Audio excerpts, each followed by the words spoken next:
Saikrishna missing మిస్టరీపై AP ప్రభుత్వం కీలక నిర్ణయం తీసుకుంది. ఒకవైపు విచారణ కొనసాగుతుండగానే మరోవైపు విచారణ కోసం సిట్ ఏర్పాటు చేసింది. 3 సభ్యులతో ఈ సిట్ వేసింది.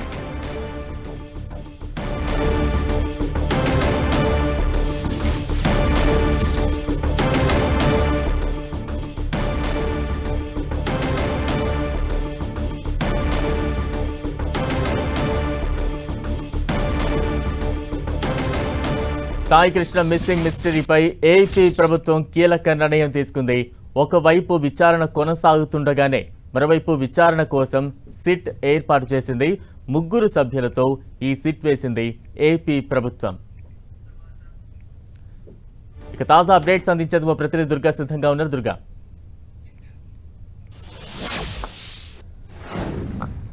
విజయవాడ సాయికృష్ణ ఏదైతే ఇష్యూకి సంబంధించి ఏపీ ప్రభుత్వం కీలకమైన నిర్ణయం తీసుకుందని చెప్పాలి. ఇందులో భాగంగా ముఖ్యంగా ఈ కేసుకు సంబంధించి గడిచినటువంటి 3 రోజులుగా సీరియస్గా ఇన్వెస్టిగేషన్ చేస్తున్నారు పోలీసులు. ఇప్పటికే కృష్ణలంక పోలీస్ స్టేషన్తో పాటు అటు శ్మశానంలో కూడా నిన్నంతా కూడా విచారించిన తర్వాత అంటే కేసులో ఎవరెవరికి సంబంధం ఉందనే దానికి సంబంధించి కూడా పూర్తి స్థాయిలో ఎంక్వైరీ చేస్తున్నారు. అయితే ఈ నేపథ్యంలో ప్రభుత్వం మరొక కీలక నిర్ణయం తీసుకుంది. కేసుకు సంబంధించి అత్యంత సీరియస్గా తీసుకున్నటువంటి ప్రభుత్వం ఒక సిట్ను కూడా ఏర్పాటు చేయడం జరిగింది. అయితే సిట్లో ముఖ్యంగా 4 సభ్యులతో సిట్ని ఏర్పాటు చేశారు.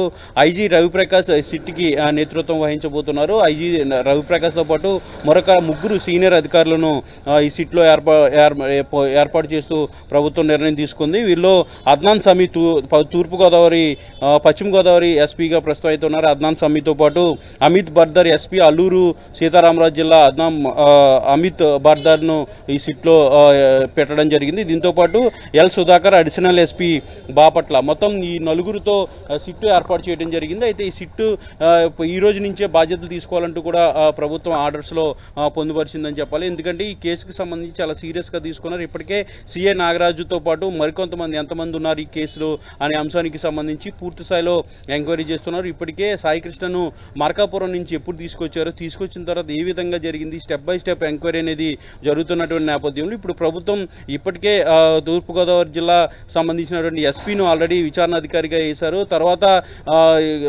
విచారణ జరిగింది. గడిచినటువంటి 2 రోజులుగా విచారణ జరిగింది. అయితే ఇప్పుడు సిట్ను కూడా ప్రభుత్వం ఏర్పాటు చేసిందంటే ఎందుకంటే కేసు అనేది చాలా సీరియస్గా తీసుకోవాల్సిన అంశం. ఎందుకంటే సాయికృష్ణ లాకప్ డెత్ అయ్యారంటూ కూడా కుటుంబ సభ్యులు ఆరోపణ చేస్తున్నారు. దాంతోపాటు అతన్ని బాడీ కూడా కనిపించకుండా కాల్చి బూడిద చేశారనేది ఆరోపణలు వస్తున్నాయి. అది చూస్తుంటే కొన్ని ఆధారాలు కూడా అదే విధమైనటువంటి పరిస్థితి కనిపిస్తున్నటువంటి నేపథ్యంలో ఈ ప్రభుత్వం దీనికి సంబంధించి విచారణ మరింత లోతుగా చేసేందుకు ఈ సిట్ని ఏర్పాటు చేసింది. 4 సీనియర్ అధికారులతో ఆ సిట్ని ఏర్పాటు చేయడం జరిగింది. ఈ సిట్ ఈ రోజు నుంచే బాధ్యతలు తీసుకుని పూర్తి స్థాయిలో ఎంక్వైరీ చేయబోతున్నారు. అయితే కొద్దిసేపటి క్రితం సాయికృష్ణ కేసుకు సంబంధించి కీలక ఆరోపణలు ఎదుర్కొంటున్నటువంటి ఇప్పటికే కేసు కూడా నమోదు చేశారు. సిఎన్ నాగరాజు నివాసానికి కొంతమంది టాస్క్ ఫోర్స్ సంబంధించినటువంటి పోలీసులు వచ్చారు. ఇది ఏదైతే ఈ కేసుకు సంబంధించి లలిత కుమారి ఏసీపీగా ఉన్నటువంటి వ్యక్తి ఎవరైతే ఉంటారో ఆమె ఇప్పుడు సిఎన్ నాగరాజుతో కలిశారు. ఆయనతో కలిసి మాట్లాడుతున్నటువంటి పరిస్థితి కనిపిస్తుంది. అయితే కేసు గురించి మాట్లాడుతున్నారా లేదంటే కర్టసీగా కలిశారా అనే దానికి సంబంధించినటువంటి క్లారిటీ అయితే రావాల్సి ఉంది. ఎందుకంటే కేసు విచారణలో లేనటువంటి వ్యక్తులు వచ్చారంటే ఖచ్చితంగా వాళ్ళ కేసులో కూడా ఉన్నటువంటి పరిస్థితి. లలిత కుమారి పైన కూడా ఆరోపణలు వస్తున్నాయి కాబట్టి ఆమె కూడా నాగరాజుని కలిశారండి. కేసుకు సంబంధించి ఏదో డిస్కషన్ జరుగుతుందనేది మనకి అర్థమవుతుంది. మరొక పక్క ప్రభుత్వం కూడా చాలా సీరియస్గా తీసుకుందని చెప్పాలి. సిట్ ఏర్పాటుతో ఈ కేసు మరింత వేగంగా విచారణ అనేది జరగబోతుంది. ఇప్పటికే 29వ తేదీ కూడా దగ్గర పడుతున్నటువంటి నేపథ్యంలో కోర్టుకి పూర్తిస్థాయి ఆధారాలన్నీ చెప్పడంతో పాటు ప్రభుత్వం ఏం చేసిందనేది కూడా చెప్పాల్సినటువంటి పరిస్థితి ఉంటుంది. కాబట్టి ఖచ్చితంగా సిట్ని ఏర్పాటు చేసి 4 ఉన్నతాధికారులు కూడా సమగ్రంగా విచారణ చేపట్టిన తర్వాత ఒక రిపోర్ట్ని అయితే ఫైనల్గా కోర్టులో కూడా సబ్మిట్ చేయబోతున్నారు. అయితే సాయికృష్ణ కేసుకు సంబంధించి ప్రధానంగా నిన్న నుంచి కూడా పూర్తి స్థాయిలో ఎంక్వైరీ అనేది చేస్తున్నారు. గ్రౌండ్ లెవెల్ అంటే మార్కాపురం నుంచి అటు కృష్ణలంక ఏదైతే శ్మశానం ఉందో శ్మశానంలో దహనం చేశారనే ఒక ఆరోపణలు కూడా వస్తున్నట్టు నేపథ్యంలో నిన్న శ్మశానం కూడా వెళ్ళారు. అక్కడ ఉన్నటువంటి రికార్డ్స్ అన్ని కూడా పరిశీలించారు. ఎక్కడి నుంచి అనాథ శవాలు వచ్చాయి, గడిచినటువంటి ఏదైతే ఆరోపణలు వస్తున్నాయో ఆ రోజుల్లో అంటే దాదాపు ఆ 3-4 రోజుల్లో అనాథ శవాలు ఎక్కడి నుంచి వచ్చాయి, వాళ్ళకి డీటెయిల్స్ ఏంటి, వాళ్ళకి క్లియరెన్స్ ఎవరు ఇచ్చారు, ఏ అధికారి ఇచ్చారు, మున్సిపాలిటీలో ఏ విభాగానికి సంబంధించినటువంటి వ్యక్తులు ఇచ్చారు, అలాగే కృష్ణలంక పోలీస్ స్టేషన్ సీఏగా ఉన్నటువంటి నాగరాజు క్లియరెన్స్ ఇచ్చారంటూ కూడా చెప్తున్నటువంటి నేపథ్యంలో మొత్తం ఈ విషయాలన్నింటికి సంబంధించి ప్రాథమికంగా ఇన్వెస్టిగేషన్ అయితే చేయడం జరిగింది. రికార్డులన్నీ కూడా పోలీసులు స్వాధీనం చేసుకున్నారు.